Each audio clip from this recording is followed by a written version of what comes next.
Bum bum bum bum bum bum bum bum bum bum bum bum.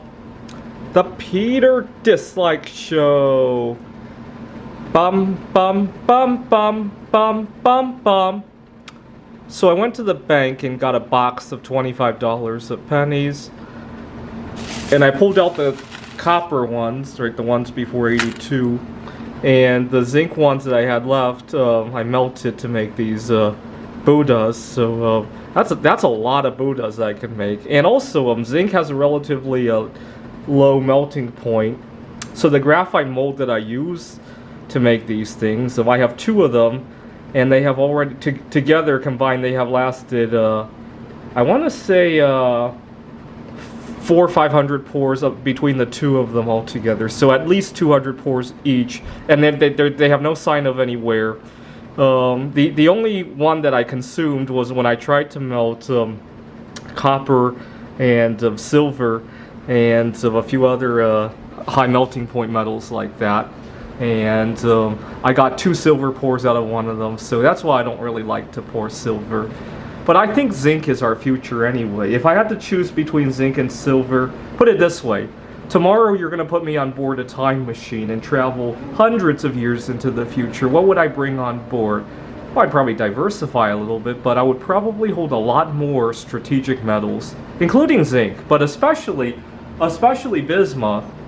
But I wouldn't be shy about strategic metals like zinc, antimony, tellurium, indium especially, and even some aluminum. Aluminum right now is only cheap because we have the cheap energy electrolysis to isolate it, right?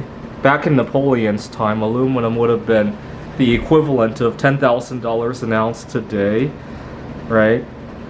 So there we have it, some zinc Buddhas, and our dollar is still backed by zinc. I wouldn't be surprised if one of these days, not only do we end the zinc standard, but Biden makes it illegal to hold US pennies or any strategic metals, and so that's why I'm turning it into some form of jewelry that might have an exemption, right?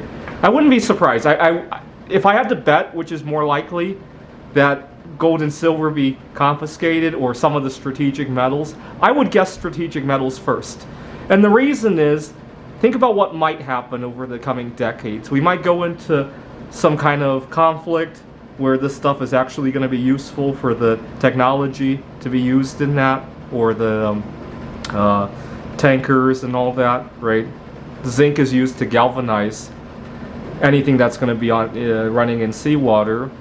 Or right now the feds want their own digital currency, the technology to do that. I read somewhere that Bitcoin is literally a whole country's worth of electricity, right? The technology, the solar panels and all that. I think it's much more likely that Biden's going to confiscate strategic metals to make that happen, right? Gold and silver are just going to sit there doing nothing, and there's actually less bismuth than silver, and only a little bit more than gold. Not to mention bismuth is being consumed, right?